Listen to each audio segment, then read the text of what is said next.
2월 14일 금요일 기분 좋은 아침입니다. 자, 어제 여러분들이 달아주신 댓글을 잠깐 보면서 소통하는 시간을 갖도록 하겠습니다. 20대가 보기에 참 안타깝다. 나이를 헛으로 드신 것 같다. 이렇게 댓글을 남겨주셨고요. 삐져서 계엄, 진짜 생각이라는 걸 하고 사는 땡땡인지 답이 없다. 황구님께서 댓글을 달아주셨습니다. 그리고 여기 찌구님, 이런 분은 저를 씹어주기 위해서 친히 오신 것 같은데, 네.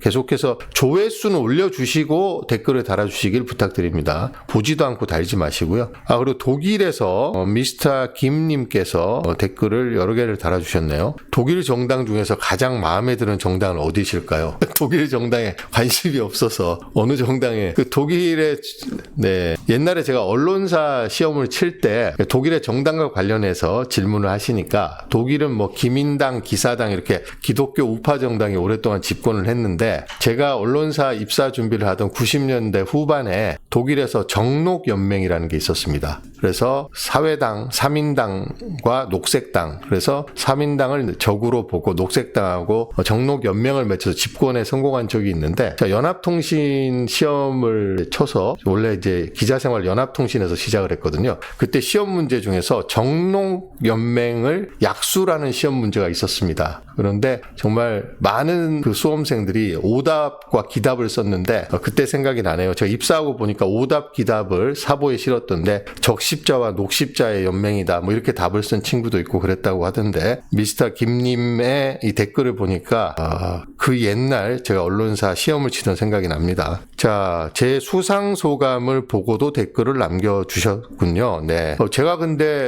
KBS를 계속 다니면서 그런 미디어 비평 프로그램을 하고 있었어야지 그런 수상 소감을 지켰다라고 말할 수 있을 것 같은데, 지금은 나와서 개인 유튜브를 하고 있으니까 제가 수상 소감을 지키고 있다고 말하기에는 좀 그렇습니다. 네. 자, 계속해서 이런 저를 비판하는 댓글. 네. 그 다음에 오스피셔스님께서 윤석열이 내란을 안 했어도 그전부터 언론사들은 한국 사회의 내란법이라고 이렇게 비판적인 댓글을 달아주셨습니다. 이삼숙님도 역시 비판, 민주당 유행 다 지났다 이런 글 달아주셨네요. 그리고 행아웃 인 서울님, 저널리즘에 관심이 많다고 늘 댓글에서 이야기를 해주고 계신데, 홍장원 씨가 법원에서 나오면서 사실을 이야기하는 것이 이렇게 힘든 거구나. 사실을 이야기하는 게 힘듭니다. 사실과 거짓이 뒤죽박죽이 돼서 무엇이 사실인지 헷갈리게 만드는 사람들이 많으니까요. 악마팀장TV의 가치는 진실을 보도하고 알려주는데 가치가 크다고 생각합니다. 제가 보도 기능은 없고요. 제가 취재를 하고 있지 않기 때문에 오랜 기자의 경험을 통해서 제가 구조와 맥락을 잘 알고 있기 때문에 그런 부분에서 제 해설, 제 생각을 여러분들께 전해드리고 있습니다. 자, 끝까지 간다님, 윤석열은 감옥에 보내고 다시는 사면이나 보석, 구속정지 따위는 절대로 적용시키면 안 된다고, 저런 자가 대통령이 돼서 나라를 50년 후퇴시키고 지 마누라 하나 구하자고 내란을 일으키고 하늘의 별 따기라는 장군들을 감옥에 보내놓고선 자칫 책임은 없고 아랫사람에게 책임을 전가하고 동네 이장 자격도 없는 인간이다. 하루빨리 탄핵에 인용되고 이재명이 대통령이 돼서 나라를 안정시켰으면 좋겠다. 굉장히 동의합니다. 저도 절대로 사면이나 복권 같은 게 이루어지면 안 된다라고 생각을 합니다. 그래서 제가 사형제도, 사실상 폐지된 것이나 다름없는 사형제도에 대해서 윤석열에게만큼은 그 제도가 적용됐으면 좋겠다는 잔인한 생각을 했다는 점을 말씀드렸습니다. 이장 자격도 없는 인간입니다. 이렇게 말하기도 안 됩니다. 이제는 이장님들이 화가 날 정도입니다. 이 사람은 그냥 인간의 자격이 없기 때문에 이장을 언급하면 안 될 것 같습니다. 이장 중에 훌륭하신 분들이, 윤석열보다 훌륭하신 분들이 얼마나 많겠습니까? 자, 썸머님, 오랜만에 댓글을 달아주신 것 같네요. 언론들이 미디어 비평 프로그램을 왜 싫어할까? 왜 싫어하겠습니까? 싫은 소리 하니까 싫어하죠. 언론은 비판을 받는데 익숙하지 않습니다. 근데 비판을 받는 걸 좋아하는 사람은 없죠. 누구나 다 싫어하게 돼 있습니다. 하지만 문화적으로, 제도적으로 그런 비판이 허용돼 있을 때 그냥 듣는 거죠. 그럼 비판을 받으면 아무래도 다음에 뭔가를 할 때 좀 마음속에서 그걸 한번 다시 살펴보고 내가 또 비판받을 짓을 하는 것은 아닌지 스스로 성찰하고 되돌아보는 계기가 될 수도 있고, 또 성찰하고 되돌아보지는 않더라도 비판을 안 받으려고 하다 보면 다시 한번 살펴보고 저널리즘의 원칙 같은 걸 한번 생각해 볼 수 있는 그런 계기는 하면 될 수 있겠죠. 그리고 이제 썸머님의 말씀 중에서 제가 동의할 수 있는 부분이 우리나라 기자는 아주 독특한 문화가 있습니다. 자기 회사 선후배보다 출입처에 있는 타사 동료들하고 더 친하게 지내는 경우가 굉장히 많습니다. 그러니까 동료 의식이 형성되고 끼리끼리 의식이 형성되죠. 그러다 보니까 타사를 비판한다는 것은 그 친한 타사 동료로부터 욕을 얻어먹고 배척당하는 결과로 이어지게 됩니다. 그런 걸 두려워하면 미디어 비평을 할 수가 없죠. 저도 젊은 시절에는 타사 기자들하고 굉장히 많이 어울리고 친하게 지냈는데 제가 미디어 비평 프로그램의 CP, 그러니까 저널리즘 토크쇼 제 CP를 할 때가 지금으로부터 7년 전이니까 저도 이제 꽤 나이가 들어서 현장 출입은 거의 끝난 상태였습니다. 그래서 좀 더 부담 없이 옛날에 친하던 동료하고 연이 끊어지고 멀어지고 욕을 먹기는 했습니다만 현장에 다시 돌아가야 되는 그런 기자들보다는 부담이 적었기 때문에 제대로 된 비평의 자세를 계속 유지할 수 있지 않았을까 그렇게 생각합니다. 90년대 후반 입사시험 겁나 젊으시구나. 겁나 젊으시구나. 이게 무슨 말씀이세요? 제가 그럼 뭐 한 60, 70대 된다고 생각하신 거예요? 네. 생각보다 나이가 많으십니다. 이렇게 나오실 줄 알았는데 충격입니다. 아이리스님. 하진영님, 변함없는 방송 항상 응원합니다. 아쭈님도 와주셨고요. 현장의 소리님, 물음표, 노란님 안녕하세요라고 아쭈님하고 노란님하고 이제 친해지신 모양이네요. 자, 민은정님 지각하셨습니다. 앞으로 지각하지 마시고요. 승호리님, 비판 싫다고 안 들어서 나온 최종 결과물이 윤석열입니다. 기가 막힌 말씀입니다. 네, 아이리스님 계속해서 안티이신 것 같아요. 아이리스님. 90년대 후반 입사시험 겁나 젊으시구나. 예, 아이리스님이 네, 90년대에 제가 언론사에 입사했다고 하면 다른 사람들이 놀랍니다. 그때 자기가 태어나지도 않았거나 태어나서 아장아장하고 있는 기자들이 들었을 때는 제가 얼마나 나이가 많아 보이겠습니까? 자, 아로아님, 저널리즘 토크쇼 제의는 스스로 성역이길 원한 언론이 죽인 거고 결국 이 사회도 망가뜨렸고 이제 기성언론은 그냥 선동과 적폐로 목숨을 부지하다 소멸할 것 같습니다. 그래도 언론은 있어야죠. 또 레거시 미디어의 역할이 분명히 있고요. 저는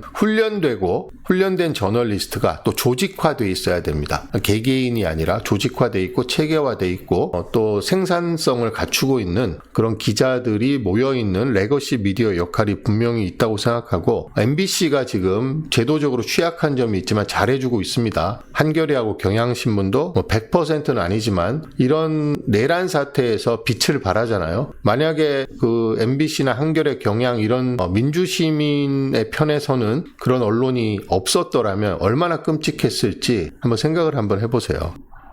자, 여러분들이 달아주신 소중한 댓글은 여기까지 살펴보도록 하고요. 지금 나온 뉴스를 한번 훑어보고 지나가야 되겠네요. 지금 뉴스가 어떤 뉴스가 나오고 있는지 일단 한겨레 신문부터 한번 보겠습니다. 계엄 데스노트의 차범근 조국 천주교 사제도 수거 대상. 그러니까 퇴역 군인 노상원의 수첩에서 문재인 전 대통령, 유시민 작가도 500여 명의 수거 명단이 발견됐다고 합니다. 어제 MBC가 뉴스데스크에서 단독 보도했고 한겨레 신문도 단독이라고 보도를 했는데 어쨌든 MBC하고 한겨레가 집중적으로 보도하고 있고 다른 언론들은 침묵하거나 거의 제대로 보도를 안 하고 있습니다. 이 데스노트, 노상원의 노트에 대해서. 근데 이 노트를 보면 충격적이죠, 내용이. 여기 보면 1차 수집 대상 이해찬 등 좌파 골수, A급에는 좌파 판사 전원 윤미향, 유창훈, 권순일, 이재명, 김명수 대법원장, 황운하, 조국, 문재인. 자, 유창훈 판사는 이재명 대표의 구속영장을 기각한 판사고 권순일 판사는 공직선거법 위반 사건에서 무죄 취지로 파기환송했을 때 대법관입니다. 노랑 판사는 민주화 시위에 관대한 판결 내리는 법관으로 추정된다. 그리고 임종석, 이준석, 유시민, 문재인과 그 일당, 이재명 쪽 놈들, 정청래, 김용민, 김의겸, 전교조, 민변, 민노총, 문대, 청와대 근무한 행정관 이상, 현역 포함, 경찰, 해경, 좌파 연예인, 김재동, 김어준 등을 언급한 대목도 함께 등장한다. 또 수거 대상에서는 사이비 종교단체 정의사회구현단, 퇴진운동재단, 불교, 기독교, 대진년. 너무 많아갖고 제가 다 읽을 수는 없고요. 노상원의 명단에 나온 게 500명인데 이렇게 두루뭉실하게 청와대 때 행정관 이상 지낸 놈들, 경찰 총경 이상, 공기업에서 일정 부분 간부 이상 이렇게 다 하면 제가 보니까 한 10만 명쯤 될 것 같습니다. 저도 그러면 10만 명 정도까지 안 가도 한 10,000명만 꼽아도 제가 들어갈 것 같은데요. 쿠데타에 성공했더라면 저도 수거돼갖고 지금 어디에 잡혀 있을지 모를 일입니다. 독일 이모님 오랜만에 오셨네요. 반갑습니다. 자, 킹콩된 땅콩님도 와주셨고요.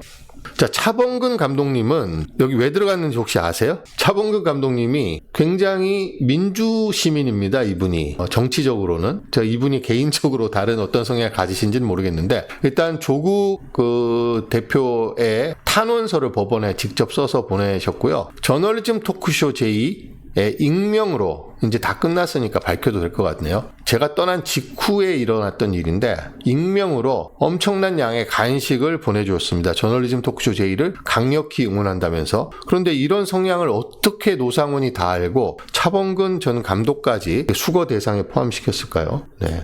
자, 지금 한겨레 신문은 지금 이 노상원의 수첩에 나타난 충격적인 내용을 지금 인터넷판에 톱뉴스로 지금 전달하고 있습니다. 자, 중국 용역을 쓰자 좌파를 구속시켜서 사형시킬 계획까지 세웠다. 그리고 노상원의 수첩에는 윤석열의 3선 장기 집권 계획도 담겼고 전국민 출국 금지 이런 것도 적혀 있었습니다. 그래서 이 노상원의 수첩이 지금 본인 말로는 김용현이 불러준 걸 적었다 뭐 이런 이야기도 있는데 노상원의 수첩에 대해서 좀 더 치밀한 전반적인 수사가 필요해 보입니다. 이 내용이 실제로 실행 계획이 있었던 계획만으로도 섬뜩한데 실행 계획 이걸 뒷받침하는 실행 계획이 어느 정도까지 있었는지 반드시 밝혀내야 될 대목입니다. 이럼에도 불구하고 윤석열은 개소리를 짓거리고 있죠. 무슨 개몽령이라는 등 호수 위에 달 그림자라는 등 헛소리를 하고 있습니다. 자, 경향신문 한번 보도록 하겠습니다. 경향신문은 갤럽의 여론조사 결과를 인용하고 있네요. 여론조사 결과는 제가 상세하게 소개하도록 하겠습니다. 자, 인용이 59, 기각이 32, 거의 2배네요. 자, 윤석열의 이 표정을 한번 보십시오. 이자의 실체를 알고 보니까 더 그렇게 보이는데요. 정말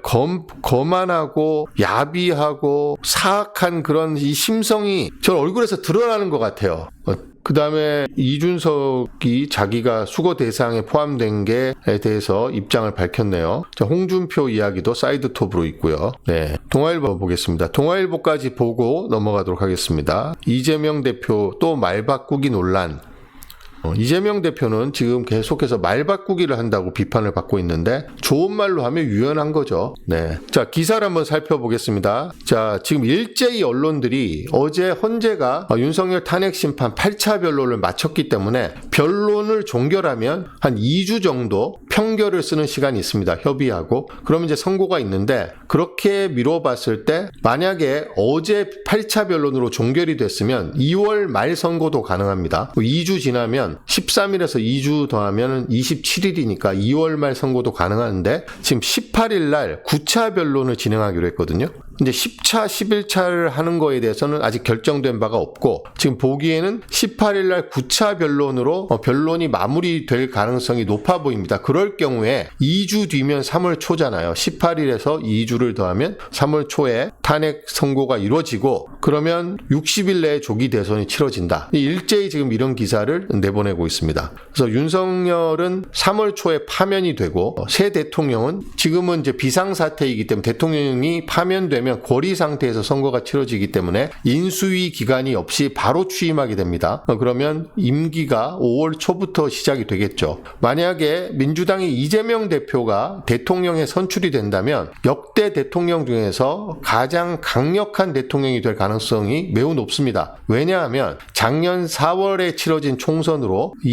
국회의원 임기가 5월 30일 날 시작됐는데 이재명 대표는 3년 이상을 압도적인 다수를 여당으로 갖고 있으면서 국정을 운영할 수 있기 때문에 3년 동안은 의회에 어떤 제지도 받지 않고 강력한 개혁을 실행할 수 있는 그런 동력을 갖게 됩니다. 문재인 대통령만 해도 집권 초반에는 여소야대였거든요. 국민의당 때문에. 물론 이제 임기를 채 2년을 남겨놓지 않고 치러진 20대 총선에서 민주당이 압도적인 다수 의석을 차지했습니다. 그때는 집권 후반기였고 사실상 임기가 2년도 채 안 남은 시점이었기 때문에 아마 과감하게 개혁을 하기는 어려운 그런 정치 환경도 있었겠지만 이번에는 만약에 이재명 대표 혹은 민주당 후보가 대통령이 당선이 된다면 국회에 강력한 지원을 받을 수 있습니다. 3년 동안.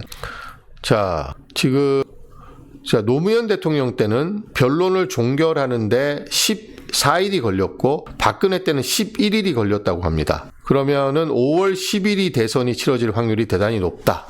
이렇죠. 이런 문재인 대통령이 대통령 될 때도 5월 10일쯤에 대통령 선거를 한 것으로 제가 기억을 하고 있는데 지금도 똑같이 5월 10일에 대통령 선거가 치러질 것 같습니다. 자, 보시면 18일 날 다음 주죠. 변론이 종결된다면 3월 4일 날 선고가 되고 5월 3일에 대선이 치러지고 변론 기일을 추가를 하면 3월 11일에 선고를 하면 5월 10일 정도에 대통령 선거가 치러지고 만약에 확률은 별로 없습니다만 변론 기일을 3회 이상 추가를 하면 5월 중순 6월 초까지 넘어갈 수 있는데 제가 보기에는 이 둘 중에 하나가 될 가능성이 매우 높아 보입니다. 지금 더 이상 물어볼 것도 없거든요. 변론을 해봐야 사실상 헌재가 판단에 필요한 자료는 다 나왔습니다. 자, 내란죄 성립 여부는 형사재판에서 가리면 될 일이고요. 지금 헌재가 보는 건 두 가지거든요. 자, 계엄을 발령할 만한 요건을 갖췄느냐, 그러니까 계엄을 대통령이 발령할 만한 상황이었느냐를 봐야 되는데, 자, 이거 한번 볼까요? 자, 대한민국 헌법에서는 전시 사변 또는 이에 준하는 국가 비상사태에 비상계엄을 선포하도록 하고 있습니다. 근데 여러분 아시는 것처럼 누가 봐도 지금 상황이 전시 사변 또는 이에 준하는 비상사태가 아니잖아요. 윤석열이 밝힌 계엄 사유는 뭡니까? 국회가 국정을 마비시켜서 국회에게 엄포를 놓기 위해서 대국민 호소를 하기 위해서 계엄을 선포했다. 그러니까 계엄 사유가 전혀 맞지 않죠. 또 부정선거 의혹을 확인하기 위해서 계엄을 선포했다. 이것도 계엄 사유에 맞지 않습니다. 그러니까 계엄의 사유가 없는데 계엄을 한 거거든요, 윤석열은. 그러니까 두 번째, 계엄의 절차를 지켰느냐. 국무회의 의결을 거치지 않았습니다. 그러니까 계엄 선포의 요건도 되지 않고 계엄 선포의 절차도 지키지 않았기 때문에 윤석열에 대한 탄핵 심판은 사실 더 이상 변론이 필요가 없습니다. 그냥 형식적으로 변론을 한 거예요. 이미 나온 자료만으로도 윤석열은 충분히 파면시킬 수 있습니다. 그래서 많은 이석연 전 법제처장, 헌재 연구관 1호, 그리고 많은 로스쿨 교수 이런 전문가들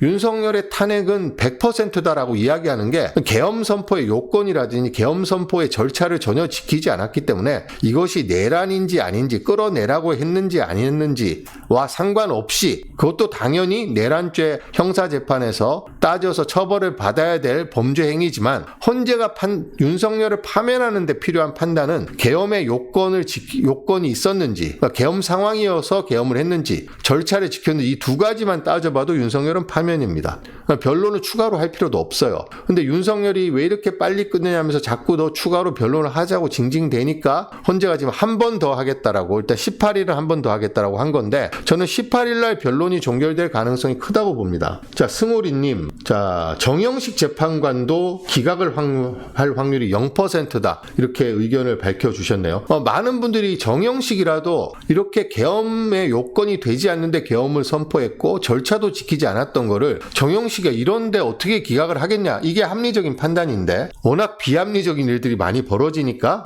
혹시나 그런 거 아니야? 이렇게 걱정을 하는 거죠. 합리적으로 생각하면 100% 파면이죠. 자, 윤석열이 어제 중대 결심을 할 수 있다고 이야기했는데 윤석열이 할 수 있는 중대 결심이 뭘까? 별로 없거든요. 지금 자기가 할 수 있는 게 뭐가 있습니까? 보니까 변호인을 총사퇴시키는 아주 치졸한 중대 결심을 할 수 있다고 합니다. 그래서 탄핵 심판을 지연시키겠다는 건데 없이도 종결하면 되죠. 변호인 총사퇴한다고 탄핵 심판을 못합니까? 그런데 끝까지 이렇게 치사하게 절차를 지연시키고 회방을 놓고 찌질하게 나오고 있습니다. 그리고 이따위가 무슨 중대 결심입니까? 변호인이 총사퇴하면 총사퇴하는 거지. 저는 뭐 중대 결심이라 그래서 뭐 진짜로 중대 결심할 게 있나? 나름 한번 따져봤는데 할 게 없습니다, 윤석열이.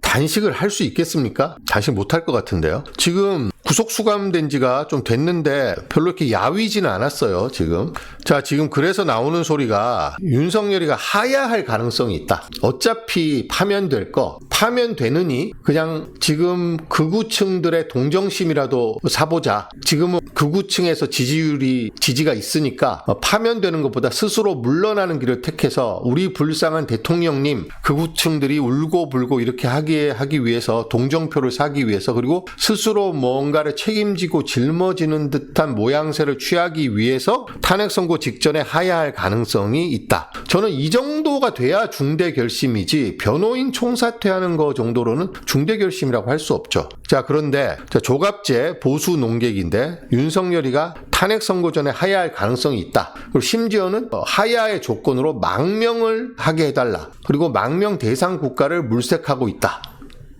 라는 보도도 있습니다. 이혼당할 가능성이 있죠, 당연히. 그리고 이제 자해를 할 가능성도 없지는 않겠습니다만, 이 인간이 자해할 리가 없습니다. 지만 소중한 줄 아는데 뭐 자해를 하겠어요. 자, 그런데 자기가 계엄해서 쿠데타에 실패한 12월 3일날 계엄을 선포했는데 12월 7일날 한동훈을 만났을 때 그때 하야를 했으면 네가 하야하는 조건으로 조기 대선을 치르고 그러면 뭔가 사회적으로 윤석열 좀 봐주자. 그러니까 무기징역이나 사형까지는 가지 말고 좀 적당히 이렇게 하는, 그러니까 사법적 처리를 피하는 그런 국민적 합의를 한번 도출해 보자. 윤석열이 깨끗하게 물러나주는 대신 이런 정도의 생각을 해볼 수 있었겠습니다만 지금은 저항하다가 경호처를 직원들의 사병처럼 쓰면서 무장시켜서 저항을 하다가 체포가 돼갖고 구속돼서 헌재에 나왔고 이렇게 국민을 농락하고 헌재를 우롱하고 대한민국 헌법 우롱하는 짓을 실컷 하다가 파면되기 직전에 하야한다고 하면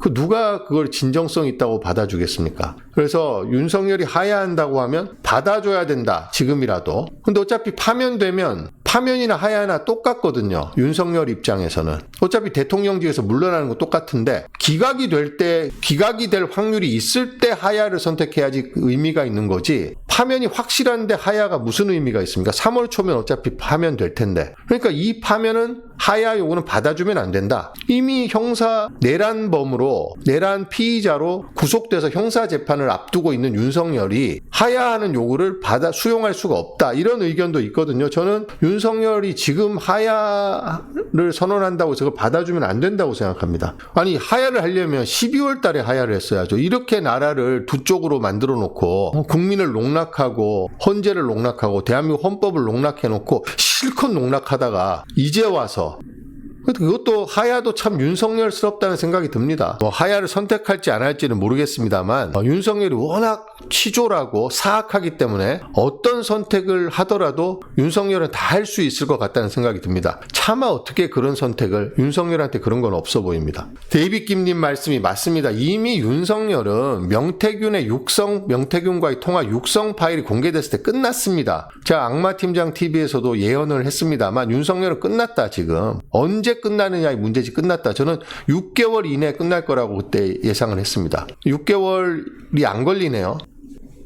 그러니까 하야는 반대급부가 있을 때 하야하는 거거든요. 내가 하야해 줄 테니까 뭘 좀 해줘. 근데 지금은 이미 시간이 너무 많이 흘러서 윤석열 하야해서 얻을 이익이 없습니다. 지금 내란 진압 이 거의 지금 목전에 있는데 대통령 선거에서 만약에 이재명 대표가 당선이 되면 그때부터 본격적인 2차 내란 진압을 해야 되는 거죠. 지금 수사를 해서 밝혀내지 못한 부분이 굉장히 많잖아요. 지금 경찰이 김성훈 경호차장에 대해서 3번째 구속영장을 검찰에 신청을 했습니다. 검찰이 2번이나 반려를 했잖아요. 뭔가 감추고 싶은 게 있으니까 반려를 자꾸 한다는 게 대부분의 관측입니다. 분석입니다. 그리고 지금 수사를 못하고 있는 부분이 너무 많습니다, 지금. 그래서 검찰이 지금 명태균 게이트도 제대로 수사를 하지 않고 있고, 김건희도 수사하지 않고 있고, 내란 사태도 선택적으로 수사를 하고 있고, 그러니까 서울경찰청장의 내란의 핵심적인 역할을 한 것으로 보이는 박현수 씨가 서울경찰청으로 취임을 했잖아요, 지금. 직무 대리이긴 하지만. 이런 일이 지금 계속해서 벌어지고 있고, 내란 진압을 확실하게 못하고 있는 겁니다. 자, 한겨레 신문이 궤변, 거짓말로 얼룩진 탄핵 심판, 헌재는 이제 결단을 내려야 된다. 변론 더 이상 할 필요도 없습니다, 사실. 자, 18일까지는 하기로 했으니까 18일을 하고요. 추가 변론 없이 종결하고 2주 후에 판결을 내려주기를 헌재에 촉구합니다. 자, 오늘의 제목은, 제가 썸네일 제목은 개소리에 질렸다입니다. 하도 개소리를 해대니까 이제 헛소리도 아니고 개소리입니다. 그래서 한겨레 신문의 최혜정 논설위원이 아무 일도 일어나지 않았다는 개소리라는 제목을 또 마침 달아줘서 윤석열의 개소리를 언제까지 들어야 되는 겁니까? 진작에 하야를 했으면 이런 개소리를 안 들어도 될 텐데 하도 개소리를 해대니까 이 한겨레 신문에서 오죽하면 이 제목에 개소리를 달았겠습니까? 근데 윤석열에 비해서 상스럽지 않습니다. 윤석열이 이 개소리라는 표현보다 훨씬 더 상스럽기 때문에 개소리라는 표현도 윤석열한테는 아깝습니다. 더 심한 욕을 하고 싶은데, 자, 왜 윤석열이 개소리라고 하냐면 이 거짓말을 할 때 최소한의 성의도 있어야 되는데 이 성의도 없습니다. 그러니까 개소리라고 하는 거죠. 정말 앞으로 개소리가 뭐냐라고 하면 윤석열의 사례를 들면 자, 이게 개소리다. 아주 모범 사례입니다, 윤석열은. 자, 어제 수방사 경비단장이 이진우 수방사령관이 비겁하게도 말을 바꾸고 증언을 거부하고 이렇게 했습니다. 그리고 3대가 군인인데 우리가 무슨 내란을 저질렀겠느냐. 아버지도 3스타 출신이고 나도 3스타고 아들도 지금 장교인데. 그리고 윤석열의 계엄 선포는 합법이라고 생각했다. 검찰에 끌려가고는 불법이라고 이야기해놓고 헌재에 나와서는 합법이라고 생각했다. 이렇게 헛소리를 했는데 이진우의 지휘를 받았던 수방사 경비단장이 헌재에서 어제 출석을 했죠. 이것은 국회 측 증인도 아니고 윤석열 측 증인도 아닙니다. 양쪽의 증언이 엇갈리는 부분이 있으니까 헌재에서 직권으로 그러면 그 당시 출동했던 이진우가 출동한 건 아니니까 출동했던 수방사 경비단장을 불러들여서 이 사람의 진술을 들어보겠다 했는데 이분이 국회에 들어가서 의원을 끌어내라는 지시를 받았다라고 정확하게 이야기를 했습니다, 어제. 그리고 이진우가 이런 정상적이지 않은 지시를 해서 재검토를 요청했고 평소에 휴대하지 않는 공포탄도 챙기라고 지시를 했습니다. 라는 증언을 어제 명확하게 했습니다. 자, 입 닫은 이진우 대신에 의원 체포 증언. 자기가 부하들도 다 그 지시를 들었기 때문에 나만 아는 게 아니라 부하들도 끌어내라는 지시를 다 알고 있다. 조성현 단장이 이렇게 이야기했습니다. 이진우가 기억이 나지 않는다. 증언이 제한된다. 이렇게 헛소리를 한 데 비해서 대령인 조성현 단장은 적극적으로 증언을 했습니다. 자, 여기에 대해서 정영식 재판관이 본청에 들어가서 국회의원을 끌어내라는 지시를 받은 사실이 있느냐라고 했더니 12시 45분에 그렇게 임무를 부여받았고 여러 과정을 통해서 임무가 변경됐다. 안에 특전사가 들어가 있으니까 특전사 끌고 나올 때 길을 터주라는 임무로 변경된 임무를 받은 것으로 이해했다. 이렇게 답을 했습니다. 그러니까 여기에서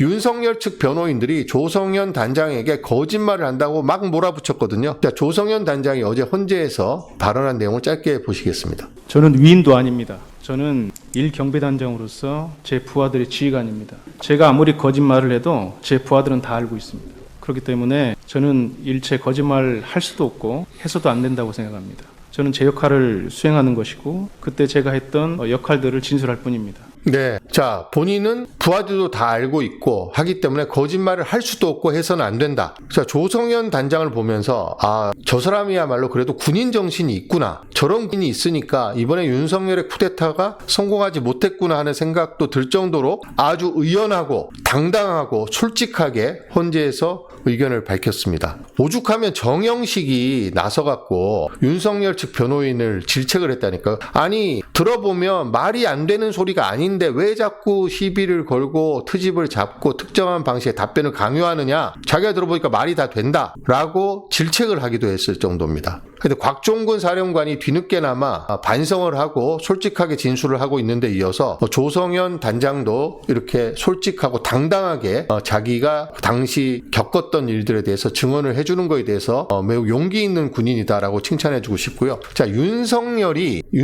용인술이 얼마나 치사하고 더러운지에 대해서 한번 짚고 넘어가겠습니다. 자, 김용현은 삼성 장군으로 사성 장군이 되지 못하고 퇴역을 해서 아주 그냥 원한에 사무친 인물입니다. 이 자를 권력을 주니까 자기한테 개처럼 충성을 하겠죠. 자, 윤석열이 그 다음에 김용현을 통해서 포섭한 자가 곽종근 특전사령관입니다. 곽종근 특전사령관은 본인이 증언을 했습니다. 투스타에서 끝나는 줄 알았는데 갑자기 김용현이 청와대 경호처장인데 국방장관도 아닌데 자기를 특전사령관 3스타로 진급시켜 줄 테니 그 다음에 자기한테 충성하라 라고 하고 하루에 카톡으로 무슨 북한을 규탄하고 공산주의 세력을 척결해야 되는 이런 영상을 카톡으로 하루에 또 한두 번씩 계속 보내줬다는 거 아닙니까? 그래서 자기가 거의 가스라이팅을 당했다. 진급할 수 없을 것 같은 사람을 진급시켜주고 그 대가로 저런 위법적인 일에 충성하라 라고 요구하고 그 카톡을 거부할 수 없게 계속해서 세뇌를 시키는 거죠. 자, 문상호 정보사령관도 블랙요원 노출 사건 때문에 경질이 됐어야 됩니다. 신원식 국방부 장관이 경질을 하려고 갑자기 신원식을 자르고 김용현을 국방부 장관으로 집어넣어서 김용현이 살려줬습니다.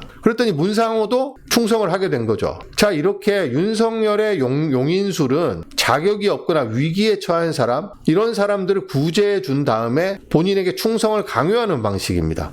그러니까 윤석열에게 발탁된 거는 자기한테 뭔가 문제가 있는 거예요. 하자가 있거나. 윤석열은 정상적이고 훌륭한 사람, 인품이 있는 사람, 국가를 헌신 봉사할 수 있는 사람은 거들떠보지도 않습니다. 본인에게 충성할 사람, 본인에게 헌신할 사람, 위법한 지시도 들을 사람, 약점이 잡혀서 자기한테 꼼짝 못하는 사람, 이런 사람들만 쓰는 거죠. 곽종근 사령관도 처음에 3스타 돼서 좋았지만 내가 이렇게 약점을 잡혀고 질질 끌려가서 결국 내란범까지 되는 거예요. 지금 이 상황에 처해서 자괴감에 빠져 있습니다. 그러면서 술자리 불러서 술 먹이고 충성 맹세하라고 하고 특전 사령관한테 부사관 데려와서 골프 치자고 해서 대통령하고 골프 치니까 얼마나 영광이야 이렇게 해서 또 충성심을 유도하고 곽종근 사령관이 얼마나 윤석열에게 충성을 했냐면 전화도 일어서서 충성 단결하면서 받을 정도로 충성했다고 합니다. 진짜로 사악한 인간이죠.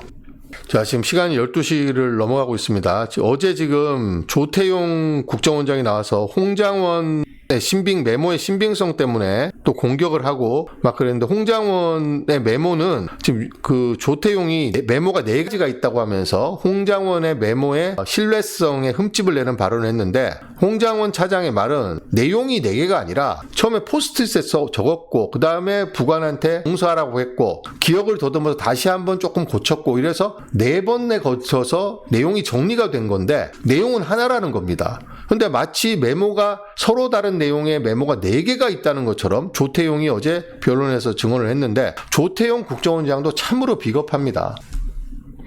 홍장원 차장의 내용은 지금 방첩사 간부들의 증언과 일치하잖아요. 노상원의 수첩과도 일치하고 방첩사 수사단장의 증언과도 일치하고 다 일치합니다. 그리고 조태용은 홍장원에게 한동훈 이재명 체포하라는 말을 얼핏 들은 것 같다는 식으로 이야기를 했습니다. 홍장원이 무슨 거짓말을 하고 있다는 겁니까? 그리고 윤석열이 진짜 황당한 게 어제 제가 전화를 딱 받아보니까요, 저도 반주를 이렇게 자주 해서 아는데 딱 술을 한잔 했더만요. 헌재에서 그런 이야기를 합니다. 아니, 평소에 반주를 해야지만 남이 술 먹은 걸 압니까? 제가 평소에 반주를 해서 잘 아는데 홍장원이가 술을 한잔 했더만요. 이런 말 같지도 않은 이야기를 합니다, 헌재에서. 그리고 자기는 기억력이 정확한 사람인데 조태용 국정원장이 다음날 미국으로 출장 간다고 이야기를 계속했는데, 아니 깜짝 놀라고 아니 거기시죠? 해서 거기라고 해서 미국인 줄 알았다고 하는데, 그렇게 계속해서 조태용이 자기는 내일 미국 가고 지금 한국에 있다라고 이야기했고, 그런데 미국에 있는 줄 알았다고 이야기하면서 자기는 기억이 정확한 사람이라고 이야기를 합니다. 또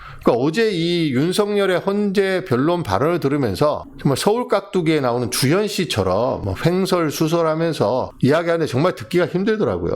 자, 조태용 씨는 지금 수사받아서 처벌을 받아야 될 지금 상황입니다. 왜? 어제 변론에서 조태용이 김건희랑 계엄 전날에 문자를 주고받은 사실이 공개가 됐습니다. 통화 기록을 조회해서 밝혀낸 내용인데 2번이나 주고받았다고 하는데, 아니 김건희하고 주고받은 문자에 답장을 놓고 기억이 안 난다, 이게 말이 됩니까? 홍장원의 그거는 다 기억이 나는데 김건희의 메모 문자는 기억이 안 난답니다. 말이 되는 이야기입니까? 그리고 김건희가 민간인인데 국정원장한테 문자를 보낸다는 거는 국정농단이죠. 이것은 그러니까 김건희가 윤석열 폰으로도 문자를 보내고 자기 폰으로도 문자를 보내고, 조태용 국정원장은 지금이라도 부하 보기에 부끄럽지 않나요? 홍장원 차장 보기에? 지금 김건희한테 잘 보여서 국정원장이 된 겁니까? 그래서 김건희의 문자를 받고 문자에 답을 하고, 아니 어떻게 김건희가 국정원장한테 개인적으로 문자를 할 수 있습니까? 이 내용을 밝혀내야 됩니다. 서울 깍두기 연식이 나옵니까? 네.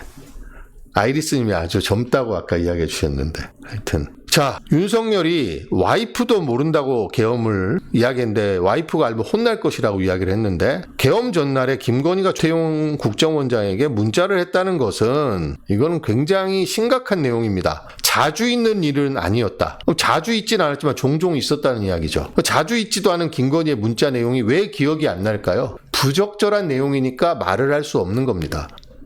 그렇지 않았나요? 이렇다면 한동훈 그 자식은 꼭 좀 잡아서 수거해 주세요, 뭐 이런 걸 보냈다든지, 지금 본인이 굉장히 미워하는 사람도 있잖아요. 최재형 목사는 꼭 잡아야 해서 손을 봐줘야 됩니다. 라고 했다든지 뭐 그런 식의 충격적인 문자가 갔으니까 지금 다 못 밝히는 거 아니겠어요? 그러니까 조태용 씨는 지금 굉장히 비겁한 태도로 일관하고 있습니다. 저는 이번에 내란 사태를 보면서 비겁한 사람이 누가 비겁한지 누가 비열한 인간인지 이거를 제 나름의 기준으로 보고 있는데 조태용은 그중에서 가장 비겁한 사람 중에 한 명입니다. 아니 홍장원 차장이 지금 한동훈 이재명을 잡으러 다닌다고 하는데 피곤하니까 내일 이야기하자. 이게 말이 됩니까 국정원장이? 그리고 홍장원이가 무슨 정치 중립을 위반해서 자기가 해임 건의를 했다라는 그런 치졸한 이야기를 하고 있습니다. 지금 제 생각에 조태용 국정원장 국정원 내 신망을 완전히 잃었을 겁니다. 누가 조태용한테 충성하고 싶겠어요?